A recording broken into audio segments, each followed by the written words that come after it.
The Maritime Labour Convention is enforced in Australia through the Navigation Act. We conduct approximately 2,500 port state control inspections each year.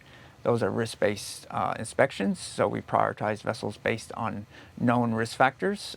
We also do about 100 flag state inspections each year. During the course of those inspections, we check for the basic living and working conditions for seafarers. And if we find any non-compliances, we have a range of tools that we can use to ensure that those are corrected. We have a wide range of tools that we can use. They can be notices issued under the Navigation Act. They could be port state control deficiencies, which would require rectification. We can detain a vessel and require a rectification action plan. Or in the very extreme cases, we can actually direct a vessel not to enter an Australian port for a period of time. Some of the common deficiencies relate to the onboard living arrangements. Access to food and water are very common. Wages not being paid or overtime payments not being paid, and repatriation is a big area of focus. 90% of Australia's exports are carried by ships at sea. We have roughly 28,000 ships that visit Australia each year, and the seafarers on those ships, their well-being contributes greatly, and evidence has proven this contributes greatly to the safety of that ship and how it operates. And we have some unique environmental aspects in Australia, the Great Barrier Reef, for instance.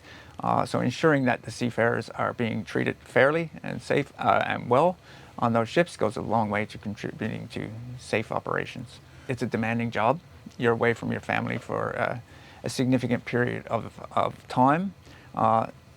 Access to communications, internet, shore leave, very, very important.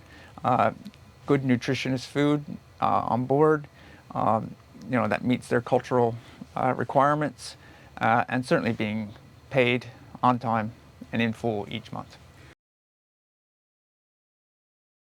We do about 2,500 port state control inspections. So our team of inspectors that go on board in the 21 ports where we're located, they are well trained in the convention requirements under the Maritime Labour Convention. One of the first documents they will check is what's called a Seafarer Employment Agreement, and that sets out the standards that the seafarer are working to, and they will ensure that those standards are being upheld during the course of their inspection.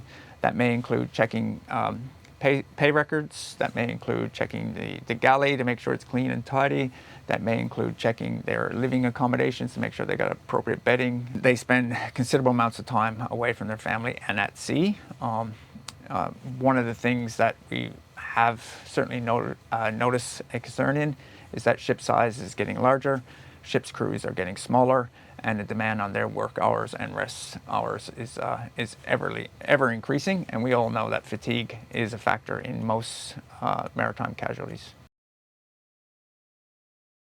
AMSA uses data to inform its risk-based targeting system to target which vessels we will conduct port state control inspections or flag state control inspections on. This data also feeds into wider systems such as the Tokyo MOU, and it gives us a really accurate picture of which vessels may be having issues with the Maritime Labour Convention, so that we can focus not only on a ship, but maybe the company. So all the data and all our inspection history, incident history, and even onshore complaints, we use that data each and every year to determine which areas of focus will go into our National Compliance Plan, which we publish annually. AMSA uses its data to inform papers at the International Maritime Organization, which also aids the International Labour Organization in determining changes to the Maritime Labour Convention.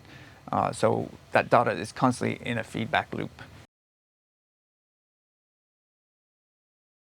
AMSA works very closely with the Australian Seafarer Welfare Council.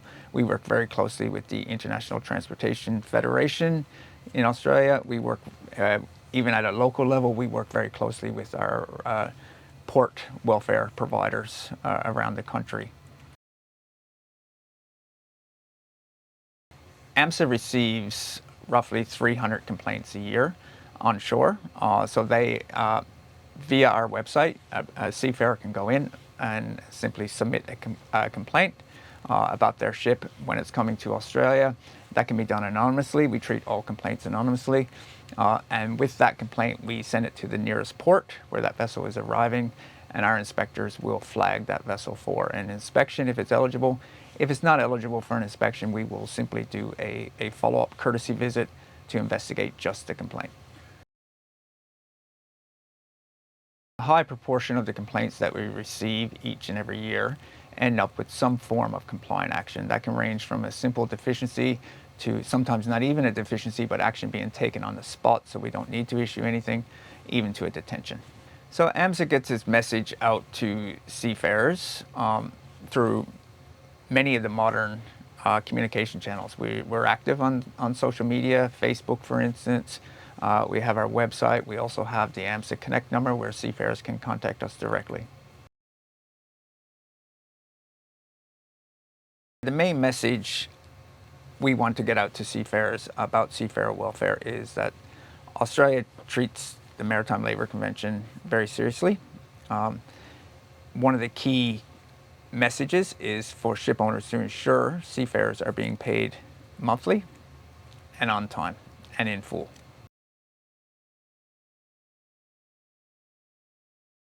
This behavior is unlawful and unethical, and we have zero tolerance to such behavior.